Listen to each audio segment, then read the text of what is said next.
చేసినప్పుడు మొదటి సంతకంతోనే సంచలనమైన మార్పులు తీసుకొచ్చారు.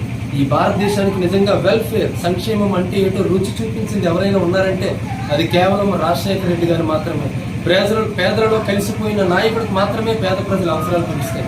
ఆ సంక్షేమాన్ని అమలు చేస్తూ 108, 104 ఫీజు రింబర్స్మెంట్ తక్కువ ధరకే లేదా ధర ఏమీ లేకుండానే పేద ప్రజలకు ఇల్లు కానీ, ముఖ్యంగా విప్లవాత్మకమైనటువంటి పథకమైనటువంటి ఉచిత విద్యుత్ కానీ, ఫీజు రింబర్స్మెంట్ కానీ, ఇలా మనం చెప్పుకుంటూ పోతే ఎన్నెన్నో పథకాలు ఈ భారతదేశం ఎప్పుడూ రుచి చూడని, కనీసం ఈ భారతదేశానికి పరిచయం కాని సంక్షేమ పథకాలను తన ఆలోచన నుంచి తీసుకొచ్చి రాష్ట్రంలో అమలు చేశారు. ఈరోజు దేశంలో అంబులెన్స్లు పరిగెడుతున్నాయంటే రాజశేఖర రెడ్డి గారి దయ వల్లే.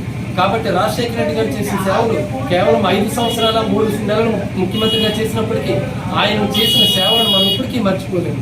ఆయన తనయుడు రాజశేఖర రెడ్డి గారు తనయుడు జగన్మోహన్ రెడ్డి గారు కూడా తండ్రి బాటలో నడిచి ఎన్నో సంక్షేమ పథకాలు పేద ప్రజలకు, అక్క చెల్లెమ్మలకు అందించారు. ఈ గొప్ప నాయకత్వాన్ని వణికిపుచ్చుకుంటూ జ్ఞానాపురం మా కార్పొరేటర్ కోడిగుట్ల పూర్ణిమారాణి గారు, అదేవిధంగా ఆమె భర్త గారు అయినటువంటి శ్రీధర్ గారు కూడా సంక్షేమానికి పెద్దపేట వేస్తూ ఈరోజు మా 41వ వార్డు ఎంతగా అభివృద్ధి చెందిందంటే కేవలం శ్రీధర్ గారు తన పదవిలోకి వచ్చినప్పటి నుంచి పూర్ణిమారాణి గారు ఈ దంపతుల కృషి ఫలితమే. ఈరోజు మన ఆనందరావు గారు, మధు గారు, సౌరి గారు, వేలంగూడ గారు ఈ పెద్దల సమక్షంలో ఈరోజు మన కార్యకర్తలు అందరూ తోడురాగా రాజశేఖర రెడ్డి గారి 76వ జయంతిని ఘనంగా జరుపుకోవడం నిజంగా మేము ఎన్నటికీ మర్చిపోలేము. ఇలాంటి అనుభవాలు మాకు ఎన్నో ఉన్నప్పటికీ ఈరోజు